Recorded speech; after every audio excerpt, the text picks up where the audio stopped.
Autumn Smith, welcome to the Keto Kamp podcast.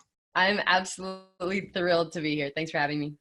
Yeah, I'm thrilled that you're here with us as well. And I'm excited for my audience to hear your amazing story of pain to purpose. And I would love for you to share about that, of what you went through, your struggles as a teenager, and how you developed a passion and a purpose with the things you're doing now. So let's go back to your teenage years, if you will, and share with the audience how that was for you.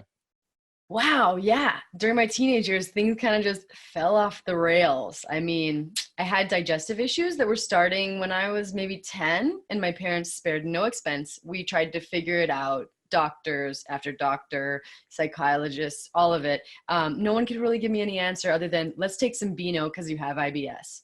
Yeah, so I just learned to kind of manage. And we now know there's this profound gut and brain connection, which we didn't understand necessarily at that time. So as I just continued to manage and not address this, my mental health started to deteriorate. Anxiety, depression, eating disorder, you name it, substance abuse. I just had this ever-present anxiety that I had to manage with substances, with smoking, with alcohol. It got so bad that I actually got kicked out of my parents' house before I even graduated high school. So I've definitely been at the bottom. Fortunately, I still was able to kind of pull it together, get to college. I moved to LA, pursued a dance career, ended up working for Tracy Anderson, who's a celebrity fitness trainer. But it wasn't until I met my husband really that he kind of was noticing I was still suffering a lot. I was there, I was putting one foot in front of the other, but I wasn't thriving. I was managing. And so when we finally moved in together, he's like, why do you look pregnant after meals, even though you're this awesome fitness trainer? And he didn't think it was good enough. I told him, no doctor can fix this. We've tried. And we did try one last doctor, and they said the same thing. So he took it upon himself to dig into the research, and we found the paleo diet way back in like 2008. Nobody was really doing it at the time, but he thought it's well worth the effort. We tried it, and miraculously within 30 days, my digestive symptoms completely went away. I didn't wake up in pain in the middle of the night. I didn't have bloating. I wasn't prevented from going out to social events because I had this predictability. My stomach was going to feel good. And I think for a lot of people who aren't feeling well, that's not there. And then through a few other tweaks, my mental health improved, skin health improved. And so I was working this dream job with Tracy Anderson, but I realized, I had been working out several hours a day, was very fit, but I wasn't well. And so I decided my new purpose would be to facilitate that wellness that literally changed my life for everyone else who might be suffering like I was. So went back to school. We founded my company Paleovalley so that we can not only educate people around this, but like make it practical. I think I'm fortunate. I don't love to spend a lot of time in the kitchen, but I like to have the products and the snacks that I need to make this lifestyle realistic and to help keep me on track. So that's basically how I turned all my pain into my purpose. And I'm so glad I did. I couldn't be more passionate about anything. Yeah, I'm glad you did too, because I love Paleovalley. I love your products, and they're delicious. And we'll get more into that and what you're doing different than what a lot of manufacturers are doing. But I want to go back. I want to go back to the story. I mean, you were consuming things, drugs. You got kicked out of your house. How was that like? Like, how did that conversation go? I mean, for your parents to kick you out, you must have been doing a lot of crazy things. I mean, you don't have to get into that, but how did that feel for your parents to say, we don't want you here anymore? It was devastating, and I'm so grateful that my mother is a woman of her word. And it was like something I needed, because if she hadn't followed through with that, I don't think I would have developed or taken the responsibility I had to today. So I had a lot of, impulse control problems, which a lot of people do with mental health when they're not nourished, when they on this blood sugar roller coaster. And so I'd stay out late. She'd tell me, if you don't come home, you're going to go. And I did. And I took that as a challenge, and I didn't come home. And she met me at the door one day and said, that was the last time. And so, yeah, I got kicked out, and it was devastating for them. They still supported me from afar, but it was also a real kick in the pants for me. I realized I had to do a lot of things different, kind of pull myself up and get myself through high school and still make sure that I went to college. And so it was just one step in a process of many steps to get where I am today. But I'm actually grateful for it because my mom was dedicated and she cared enough about me to let me kind of learn on my own. But it was painful. Yeah. Yeah. I acknowledge your mom as well. I mean, that takes a lot of guts, and she loves you, of course, and just to stand her ground, that takes a lot Oof. of guts. And she's amazing. She's amazing. I don't even know her, and I think she's amazing. So tell her I said that. I sure will. She's definitely amazing. Yeah. So you were going from doctor to doctor, trying to figure out why you were having this gut dysfunction, and you touched upon this blood sugar roller coaster. I want to get into that as well. But and then 30 days on the paleo diet and it was gone. And it just opened up a whole new world because you saw the power of nutrition. So somebody listening to this right now who is not eating healthy, they're not doing a keto or a paleo, and they're getting a lot of these symptoms. What were the symptoms you were experiencing?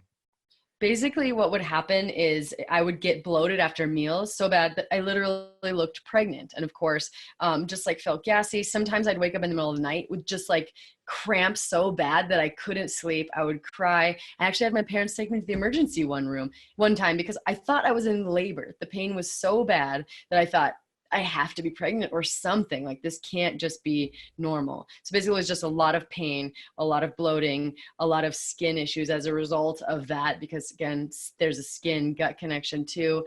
And just mental health that was all over the place. I was up, I was down, and just, there was no predictability to the way I was going to feel. It was such a hard place to be. So you ended up going paleo. Before it was a fad, it's not even a fad, but before it was popular in Dr. Google. Yeah. And you regulated your blood sugar. And a lot of people don't regulate their blood sugar. They're sugar burners. They have these fluctuations in their energy levels. How does that affect somebody's mood? If they're constantly having a spike in glucose and a spike down, what does that do to somebody's mood? It's amazing, right? Because it's so simple. And, because you're a keto guy, I do a lot of keto as well because, obviously it's the ultimate in stabilizing your blood sugar. But if you are not, here's what happens. You go up, you're like, oh, I'm hangry, I'm irritable, I have to eat. I'm going to eat carbohydrates. Your blood sugar goes up for a few hours. And then if it goes up high enough, your body kind of sees that as an emergency, sends out that insulin, it pulls the blood sugar down rapidly. And then you start to feel depressed, kind of sad, maybe anxious. It manifests in a number of ways for different people, but it feels like mental health issues. And they've found for people with bipolar, people with schizophrenia, people with generalized anxiety disorder, that when you can stabilize the blood sugar and prevent those spikes and dips, your symptoms are I'm not going to say you won't have them because there's a spectrum, but they're definitely, it's like night and day for me, definitely. So and the cool thing about it is you need to test. I always tell the people, if you're doing keto, obviously your blood sugar's under control, but if you need to test. Everyone's kind of fingerprint blood sugar wise is unique. They've done a study. Some people can eat bananas and some people can eat cookies. Some people have better response to cookies. So it's important to test because you can't get all the information you need from like the glycemic index and the glycemic load. They're awesome. They're a great starting place, but they're definitely not the final word. I found I can tolerate bananas better than berries. And that's very counterintuitive to what you hear. So yes, stabilizing your blood sugar. We know 50% of people today are insulin resistant, meaning they've had too many of these dips. That's highly correlated with a number of mental health issues. So yeah, it's like my number one step. If you haven't focused on it, it's where I would definitely begin. That's a great tip, and a great point. The fact that there's no cookie cutter approach. You got to kind of test to see what it's doing to your body. And the simple test is just to test your blood sugar. Test it an hour after you eat, 2 hours after you eat. And you could say, okay, this did that. And then this it didn't spike as much. I'm going to stick with the one that didn't spike my blood sugar as much. And that could be a banana or a berry. And whole wheat products, by the way, spike blood sugar in most people more than a can of Coke or something like that. So it's really testing to really understand what it's doing in the body. There is mental health disorders are just, it's devastating and it's everywhere. And personally, I was somebody who was depressed back in the day and also suicidal thoughts back in the day. Coincidentally, or not coincidentally, I also had my worst diet. I was eating, Mm. I was drinking soda, I was eating the wrong foods, and I was in a really dark place. When I changed that and I went through my transformation, so did my mental issues as well. So I saw that for my life. And we know that there is people out there that are hurting, they're depressed, and there's a lot of school shootings, and it's devastating to see this. And the conventional approach is to drug people, to put them on medications, and there is a time and place for that, but it's not common for the approach to be nutrition. It's not common for the approach to be what you just said. Let's see what you're eating that's spiking your blood sugar. So can you touch upon what you're seeing in the world with this epidemic of mental disorders and how we're in general treating it the wrong way? Oh yeah, this gets me really passionate because, like you said, I have people I know I work with who do benefit from antidepressants, family members even. But seeing as that's like the baseline therapy, problem is anti-anxiety drugs increase the risk of future addiction in kids. They're very addictive, benzodiazepines specifically, in as little as like 4 days. And so that alone, they also, they have long-term consequences.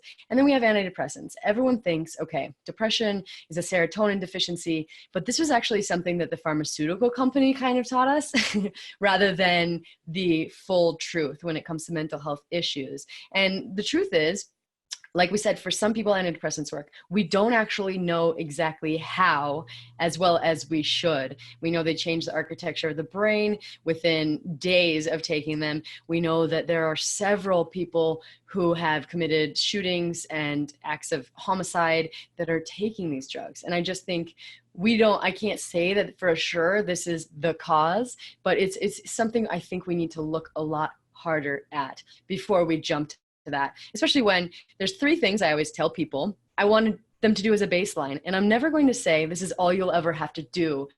But it's a great starting place. More and more research is coming out around this, that dietary change is actually an intervention, meaning there's not like this association anymore. We know changing the diet decreases even major depression. So these are really big ideas, and there's been like research around the most nutrient dense foods and protective foods for mental health, and I'll get to that in a second. But my 3 steps: always stabilizing your blood sugar, like we just talked about. My second one is knowing that nutrient deficiency sometimes that can be all that you need to address. There's this story of this lifelong vegetarian, and she all of a sudden started to feel less and less well. She started to hallucinate. She started to become psychotic, and she then eventually became catatonic, which means she was there but not really there.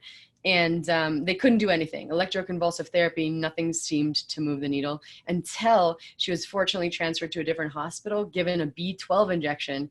And within a few days, weeks, she had a full recovery. So stabilize that blood sugar. Make sure that all of these nutrients that are really critical for your brain, omega-3s, B12, B9, iron, there's a list of them. Columbia University just actually rated nutrients based on their ability to improve mental health. So definitely check that out.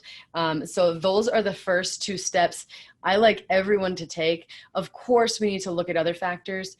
Thyroid is a big one, inflammation, understanding that most mental health issues today are rooted in the immune system, are rooted in inflammation rather than that serotonin deficiency like we think. So if you're eating gluten, and if you're eating dairy, and if you're eating, soy and processed foods, or simply foods your body reacts to, mine reacts to garlic. It's a super healthy food.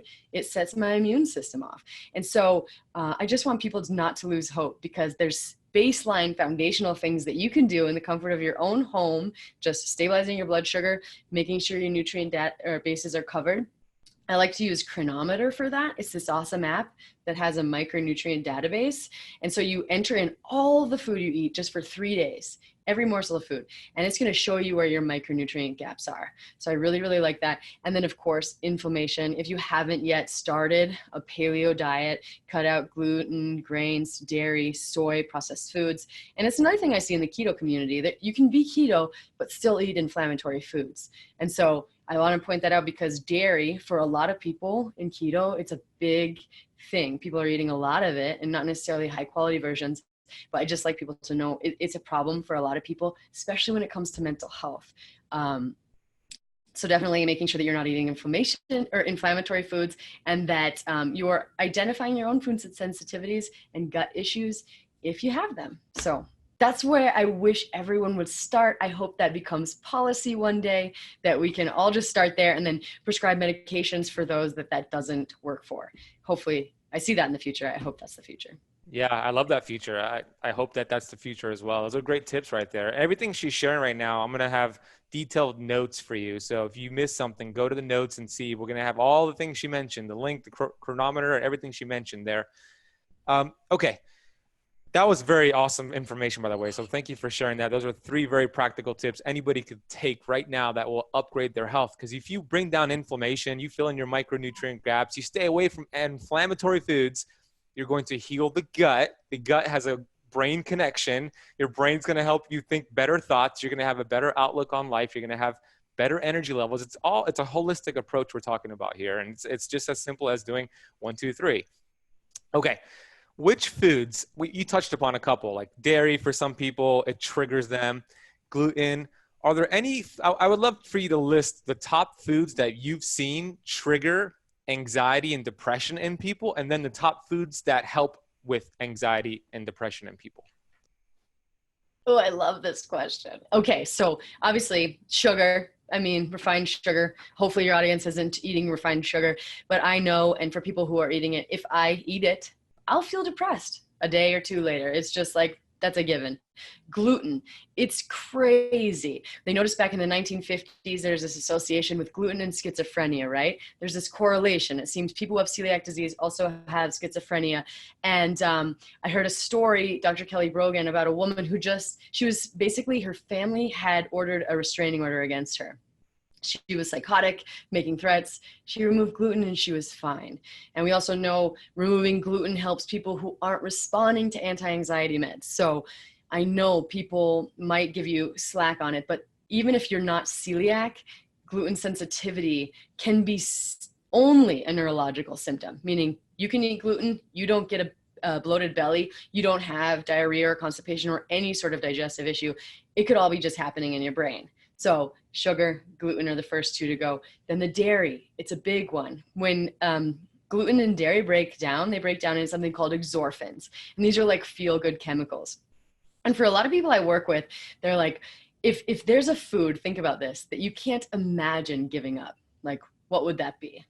The funny thing is, it's usually the food you're sensitive to because of these exorphins. So they break down, they make you feel really, really good in the moment for a little while after, but then they take you down and then you feel terrible and then you're prompted to eat them again. But we do know people who have casein antibodies have a significantly increased risk of things like schizophrenia. So if you haven't done like a 60, I'd even say 90-day trial where you eliminate gluten, dairy, and sugar, definitely try it. The other one I noticed, funny story, is I was a fitness trainer, like I said, and I would drink green tea during the day. And I would come home from some long days at work and I would cry at night. And I was like a newlywed and everything was good. I didn't know what was wrong. I couldn't identify the source.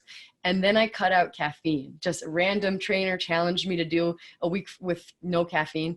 And I didn't have those dips anymore. I didn't feel sad in the evening. So I think 50% of the population, you're cool with caffeine. It's going to do great things for your brain, for your ability to lose weight. I'm all about it. But for the other 50%, your body won't use it as well. And I've seen a lot of people have that crash mood-wise just from caffeine, even super healthy sources. So I would definitely look at sugar, gluten, dairy, and at least examine your relationship with caffeine. I'm not saying you have to eliminate it entirely, but if you can cut down and just do a little bit in the morning, just see what happens for you. Because for a lot of people I work with, it's a game changer.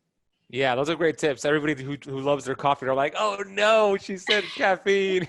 But try it out. Maybe also it's a different source of caffeine, right? So if you're drinking a cheap coffee, switch to an organic shade-grown coffee. Or maybe if you're drinking coffee, switch to a tea, like a green tea.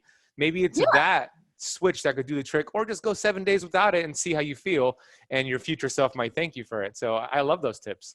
Yeah, and the foods that I would focus on, it's cool because Columbia University just revealed they just looked at the most nutrient or the most mental health protective nutrients, and then they built the foods around them. And so there's three I want to talk about. The first one is clams, seafood, B12, omega-3 fatty acids. We all know that they improve mental health for sure. The minerals, like we are severely mineral deficient today. Minerals have hundreds of different roles in our body. So if we're not getting minerals, our brain's not going to function as efficiently for sure. Second one is organ meats. No one likes to talk about, but they're at the top of this list, okay? Even out of Columbia University, these people are not in the paleo movement, but they still know nature's multivitamins, again, 1,000 times the B12, vitamin A, folate is in there, riboflavin, all of these B vitamins, everything you'd need, and minerals. Okay. So, and then also the greens. Well, they did animal products and then which was like a lot of giblets and goat and tuna, but then they looked at the vegetables. It was all about those leafy greens. So Swiss chard and romaine and spinach. And I know your keto audience, but what I always did, or what I do when I do keto, is I don't really count my greens.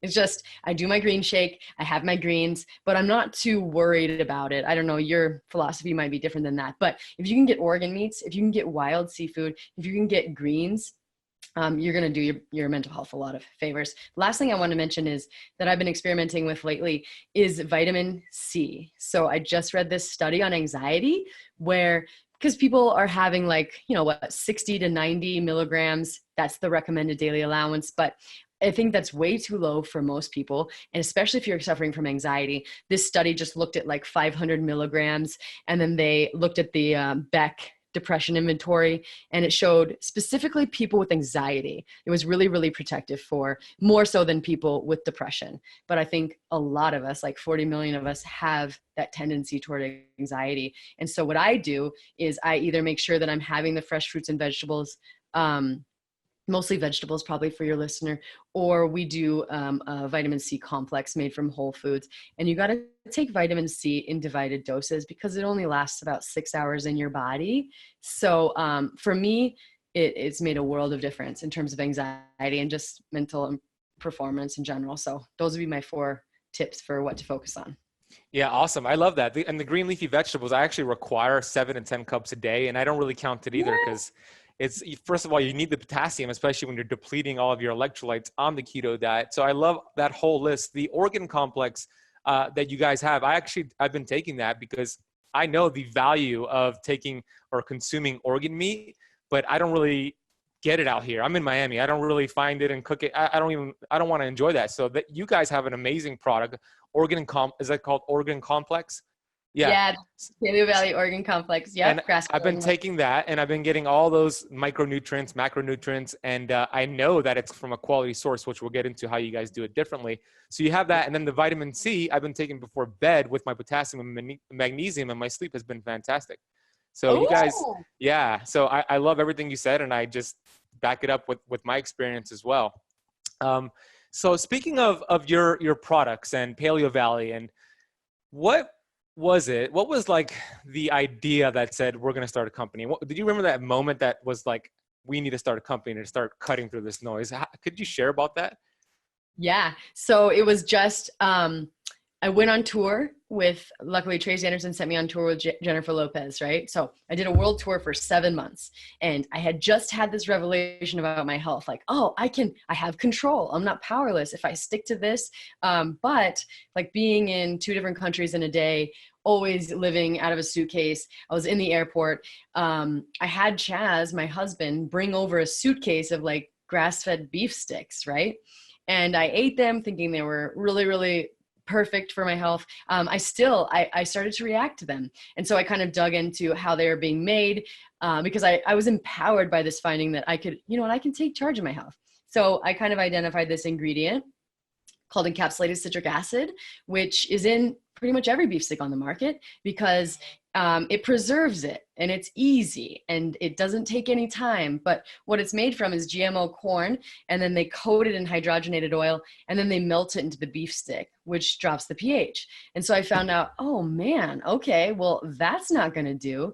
And we just spent too much time in the stores. Like, what can I eat? And the list was so small that we decided, you know what, for people who are on the go, for people who are parents, for people who want this real lifestyle to be realistic, we have to go out and make these products because they're just not available. And so I don't know who just gets into the food manufacturing industry. It's not a lot of people, but we were like, this is where the true need lies right here. Not only for other people, but for our family. And so that's how we got into it.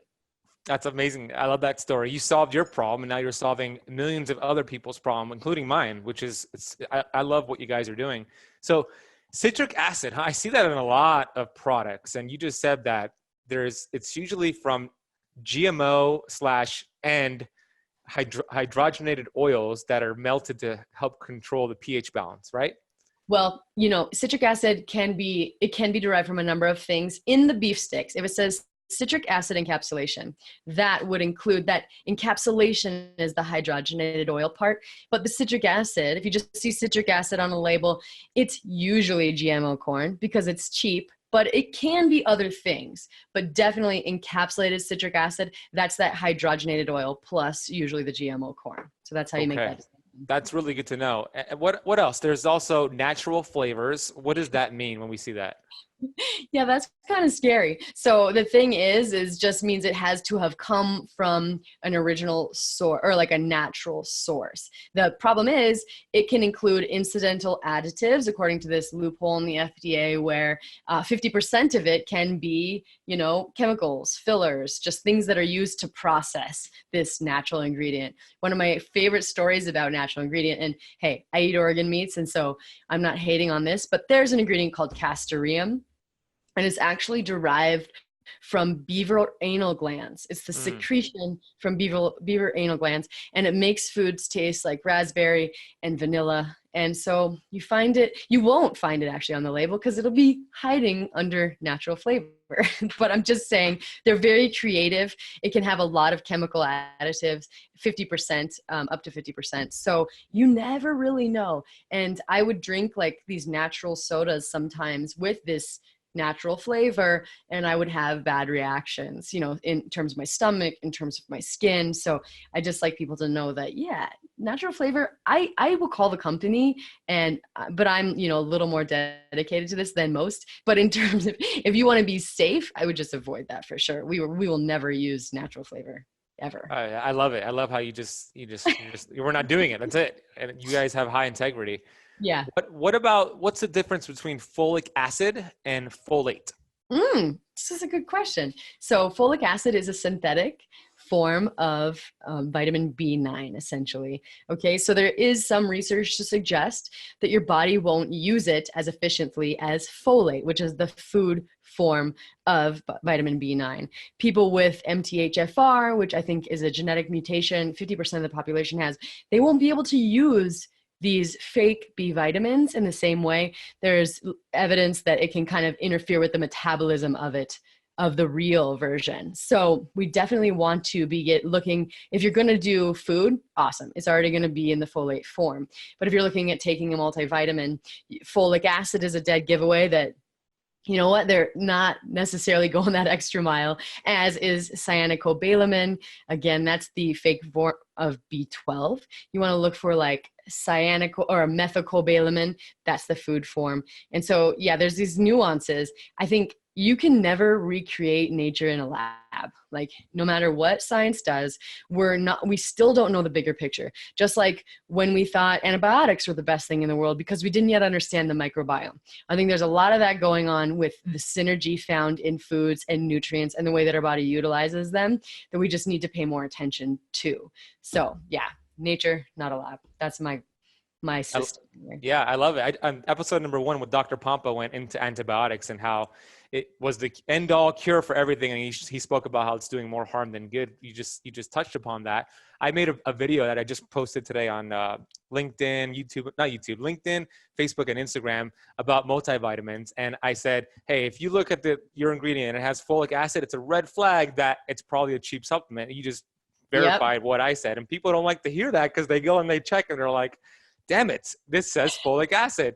So yeah, all of them almost. All of them almost. Yeah, most of them do, but there's some that don't. So I love that you know this, and it's clear to anybody watching or listening that Autumn knows her stuff. She does the research. The company has high integrity, so it makes you feel safe. It makes you understand that they know what they're doing. So I love that, and it gives me confidence in what you're doing as well.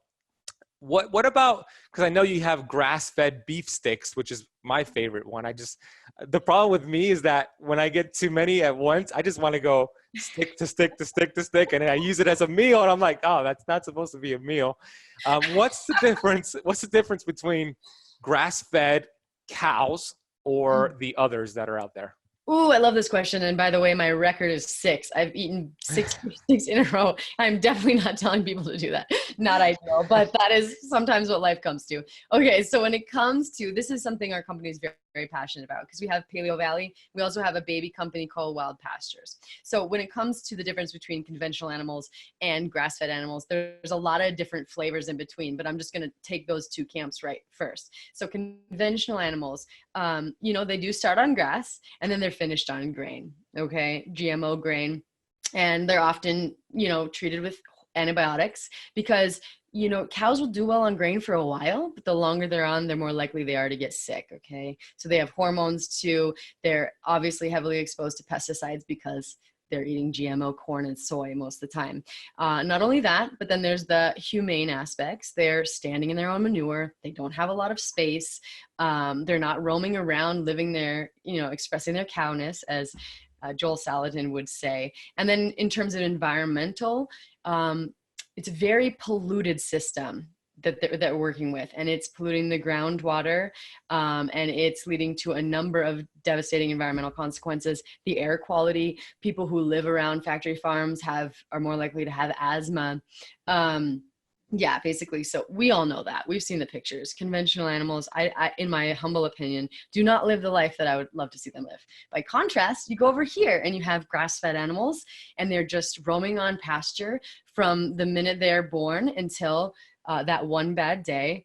And basically they're living a great life and they're happy and they're not receiving antibiotics or hormones. They're not being exposed to pesticides, and their products are a reflection of that. So there's higher nutrient levels, a better fatty acid profile. I'm not going to say there's a ton of omega-3s in beef in general. I know that's not true. But what I do know is the balance is there. There's less, the omega-3s are higher in number, omega-6s are lower, and that's a really big piece of the puzzle. Also, antioxidant levels are higher across the board. Vitamin A, vitamin E, mineral content, it's hit or miss. It depends on kind of where they're grown. But another thing I like you to know is there's a lot of flavors of grass-fed. So you think it's not a regulated term. It can be. People who are maybe a little deceptive can say, yeah, my cows who were finished on grain started their life on grass. So I'm going to label them as grass-fed. Yeah, and there's no one really coming in and policing that at the moment. Now, if you see 100% grass-fed, that's better. There is a little bit of regulation around that term. That just means from life to death, they were fed grass. But the last piece of the puzzle I like to highlight is grass-fed farmers can use a number of different grazing styles. They can have them grazing on one part of pasture pretty much the whole time. This is called continuous grazing. That's not ideal. Even though it's grass-fed, finished, it's not ideal because it can still degrade the environment. Whereas there's this process called rotational grazing, and they mimic nature. So in nature, cows, ruminants, they'll eat in a place for a while and then they'll move on because they got to go and find other nutrients. They have to let the grass be restored and grow again. And so what a lot of really forward-thinking, regenerative farmers and ranchers are doing is they mimic that process with fencing. They just force them to move about every 3 days, and that stimulates really rapid grass growth. They're always getting new pasture. their manure is actually fertilizing the soil. And so there's this synergy that happens. Two farms I know of have actually published research around this, that when you raise animals in this, they call it AMP grazing method, rotational grazing, that carbon is sequestered because grass acts like a straw and sucks carbon out of the atmosphere, traps it underground, and it builds topsoil. And we've been talking a little bit about minerals specifically, but if the minerals aren't in our soil, which they're not, because it's estimated we have about 60 years of topsoil left, the minerals definitely aren't in our plants. They're definitely not in the animals that eat our plants. Therefore, they're not in our food. And so for me, like, really being conscious of not only grass-fed and grass-finished, but also farmers who are using these regenerative agricultural practices is a game changer, because we're not only addressing our health right now, but we're addressing the health of basically the Earth's microbiome and the health of our future generations. So hopefully that makes sense. Yeah, it made a lot of sense. There's different levels to this, and you're speaking about the highest level, which is Yeah. grass fed, grass finished, and they're doing it the right way, where they're taking care of nature the way that it's meant to be. There's so many issues with eating caged animals, eating these grain fed cows. Not only is it just terrible that they live this awful life, but the antibiotics that are pumped into them when we consume that, even if you're keto, when you consume these grain-fed animals, that those antibiotics go into your body and they get stored into your fat tissue, and it'll cause you to gain weight on the keto diet. And you're wondering, why am I not losing weight? I'm doing keto, I'm eating or even carnivore, I'm doing carnivore. But if you're eating the wrong types, so quality does matter. Can you share a little bit about the farm that you use with your products and what they do? I know, I'm imagining they do the highest level, which you spoke about. Could you talk about them? Yeah. And we source, like, our goal with Wild Pastures is to be bio specific, bioregion specific. And so we don't want you just to come, just get from us. And we're going to like use, we're going to get a huge carbon footprint just traveling that beef to you. We actually want it to be in everyone's bioregion. So we have a number of different ranches, but yes, they're using these rotational grazing practices. And like I said, they're going from part of the pasture and then moving them every 3 days, or, you know, everyone varies a little bit differently, but happy cows just moving around lush grass pastures. If you see the before and after pictures, you won't even believe it. It goes from, like, I've had a number of people go from conventional agriculture over to these regenerative practices, and it's night and day. There's just lush. The biodiversity is incredible. There's like 100 and different kinds of plant species on these new regenerative farms, whereas you'll go to like corn and soy farms and there's just, you know, monocultures. There's just a few different species. And when we're looking at factory farms, obviously there's just not diversity there. Mm-hmm. So also this has to do with chickens too. When you can have all of them. Cows are here and they're going around. The chickens come up behind them, and everyone plays their little part. The chickens are kind of like spreading the manure around, and they're getting some parasites and stuff out of there and eating the insects. Every animal kind of plays its part in this really, really well-managed system. And it's truly remarkable. I'd love to post some pictures from our farms if that'd be of interest to your listeners, because it really is. It's like mind-blowing when you see it. Yeah, if you have a link for that, send it to me and I'll put it in the notes for them to check it out. So obviously my listeners know that I'm on board with what you guys are doing. I've been using your products. I'm an affiliate for you guys. So if you guys are interested in trying their products out, which I highly recommend, I'm going to put a link for them in the notes. So if you're watching it on YouTube, it's down below. If you're watching it or you're listening on the podcast, it's in the notes. And there's a 10% code, which is KetoKamp10. You get 10% off of your products. And there you could see and hear that Autumn and Paleovalley, they're doing things at high integrity. So I have a few more questions for you. Yeah. Why is it your goal, or at least when I was watching one of your interviews, was to not be in retail stores? Ooh, this is so good. Because our goal is for consumers to be able to afford it. Like, I know it can get overwhelming, like, oh my gosh, well, now I don't only need it like grass fed, but I need a grass finish. I need it, you know, rotationally grazed, all of these things. And I think sometimes when it's too much, people just shut down. They don't know what to do. But if we don't go into retail, we don't pay the extra costs associated with retail, which are very extensive. And so we've chosen not even to go that route because we are able to offer consumers a far more reasonably priced product where still without cutting any sort of corners at all. So it just allows us to keep that integrity high, allows us to spread more of the high quality food that we think everyone deserves around. Our ultimate goal is to make it accessible. Retail sometimes does the opposite. And I think every time you go into retail, you see these companies being acquired, and what they have to do in order to make it happen, make it work in retail is cut corners. They're constantly looking for ways to increase that profit margin because retail is expensive, but we don't have to do that because we're not in retail. So. I love it. Yeah, I've seen it a lot. I've seen a lot of companies that I used to buy and trust, and I see them change an ingredient here, add some vegetable oil, and I'm wondering, they're doing it because it's increasing their profits, but it's not for our best interest, or at least not our health. So I love that, and that's a great goal to have. I briefly want to discuss what impact have you seen with maybe customers who have bought your products and they have children. And their kids were just out of control. They were labeled as ADD or whatever label they were put on them. And they were being fed a lot of sugary snacks. And then they switched over to paleo snacks. Have you heard any stories, and I'm sure you have, of what it did to the health of those children and their behavior?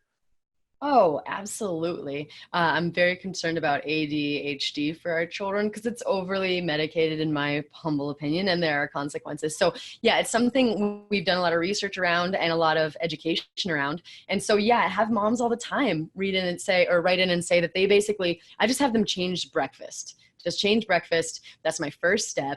And just do a protein heavy, fat heavy. You can use, if you're into the European thing, we can use like a beef stick omelet. You can just do an omelet. You can do a smoothie with a healthy amount of protein, very little fruit. I don't like to, just keeping that blood sugar stable, using high quality ingredients. If you send them off to school that way, versus, okay, I'm going to have some cheesy crackers or some oatmeal, or even these like healthy foods, like these carb heavy foods, or maybe like some of that yogurt they give to kids. Oh my gosh, it's devastating. That has as much sugar as a candy bar. Yeah, kids are able to focus better. Kids are able to calm down. Kids are able to just not get I've seen a lot less tantrums in my own little boy and in the people I work with too. So, and there's nothing better than that. Giving your child the ability to focus, to be calm, and to not lose it every time small things happen. It is truly a game changer for people I work with. And many, many moms have written in and said that they're so grateful for our products because of that. And it goes beyond breakfast, obviously. Just having that protein, and fat-centric snack for your kids is really, really valuable. I love that. Yeah. So parents, if you're listening to this, just make that switch. Change and then it tastes good. It's not like you're forcing broccoli down their throat. These are delicious products. I just got inspired to buy some Paleovalley beef sticks and other products and send it to my niece and nephew in San Antonio because of that. I want them to have healthier snacks. So I'm going to do that. And you just inspired me. So thank you. Yeah, can I tell one other tip that I found really useful for parents? And that's vitamin C. So if any kid has attentional issues, we know that vitamin C kind of acts like a natural Adderall. It just helps people focus. And so I do like a little tonic with my son every morning. I just give him like 2 of the capsules. You can do this with food-based vitamin C too. And he just drinks it. He calls it his wellness tonic. And I have noticed when he goes to school and he has enough vitamin C, his teachers will tell me he's better able to focus. And he just feels good, I've noticed. So hopefully that's helpful. Yeah. Yeah, that is helpful. So speaking of your son, your son's name is Maverick, correct? Yes. I love that name. And I heard you say you have a goal to watch your son turn 90 years old. Yes. And I think I'm going to do it. My husband and I also have this contract, like, let's live to 120 together. So we're all these steps we have to take. Yeah, that's my goal. I want to be here for as much of his life as possible. I love that goal. I believe we were designed to live to 120, disease-free, healthy, vibrant. So, yes. if you follow that pattern, you're for sure. I believe that you will get there, and that's a worthy goal to have. So I love that. That's the first time I heard that, and I might adopt it myself when I have children. Okay, I have four more questions for you.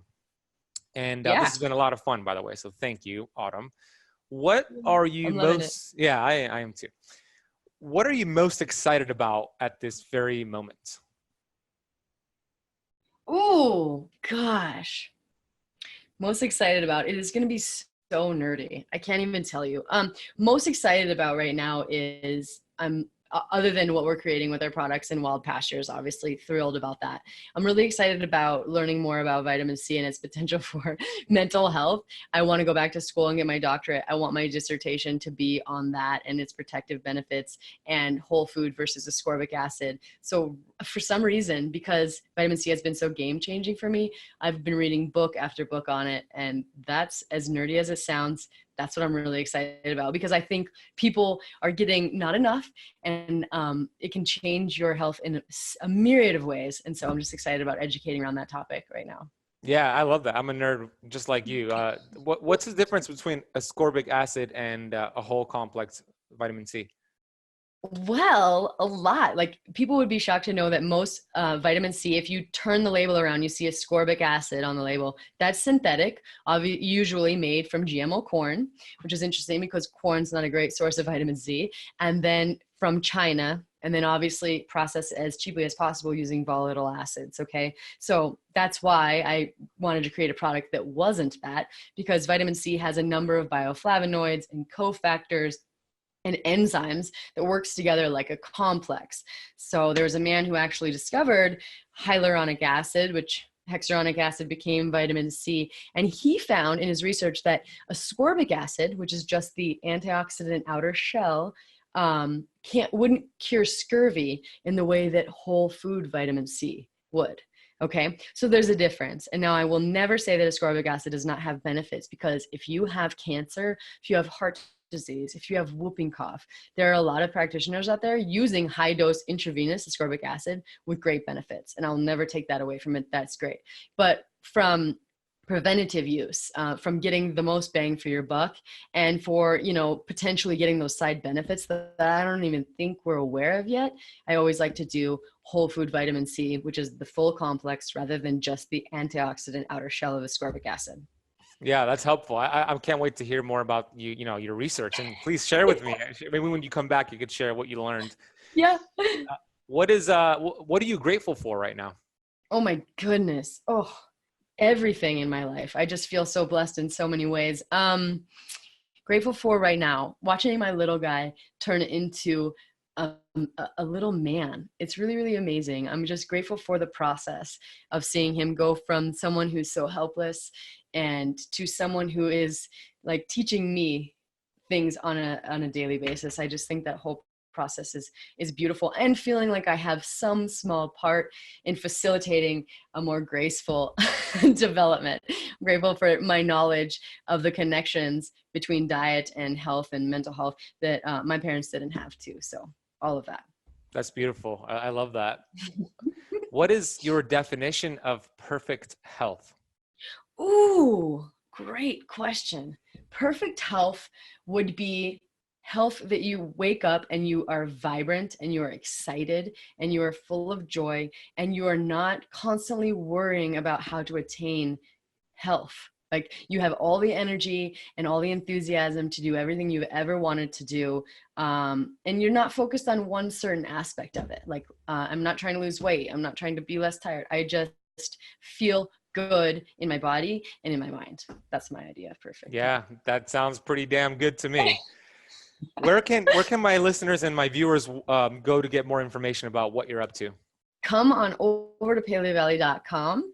Also wildpastures.com. Always a great place. We have social media. We have Facebook profile for Paleovalley and also Wild Pastures. And also I have like a practitioner, Autumn Smith Wellness, that's more geared towards working with people and things like that. On Instagram, we have Paleovalley. And you can always reach out to me directly, autumn@paleovalley.com, AUTUMN. If anything I said hurt, offended, annoyed, I like all feedback. So just let me know.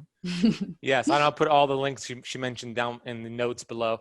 Autumn, this has been a lot of fun. I want to acknowledge you and your husband and your brother-in-law and just the whole team at Paleovalley and what you guys are doing, because it is it has high integrity. It's very different than what most companies are doing. And I respect that and resonate with that so much, which is why I'm on board with you guys and why I use your products and why I'm having you on the show, because you do it at a level that other companies don't do. Because like you mentioned, there's different levels. So even if you think a company is doing good things, they might be at this level, but I see you guys up here and you're not cutting any corners. You're standing by your integrity and you're doing it for the health of humanity, not just people, but the environment. So I want to say thank you. Thank you for everything you're doing in the world. And I look forward to seeing those 100 million lives change because of what you're doing. Well, thank you for being aware of all of our efforts and for giving us a platform to share them with other people. We couldn't be more grateful for your support. And yeah, thank you for letting me be here. We're really excited to see where else this company goes too. But yeah, we're never changing our standards. So thank you. Thank you for acknowledging that. I love it. Talk to you soon, Autumn. Thank you so much. Okay, bye, bye.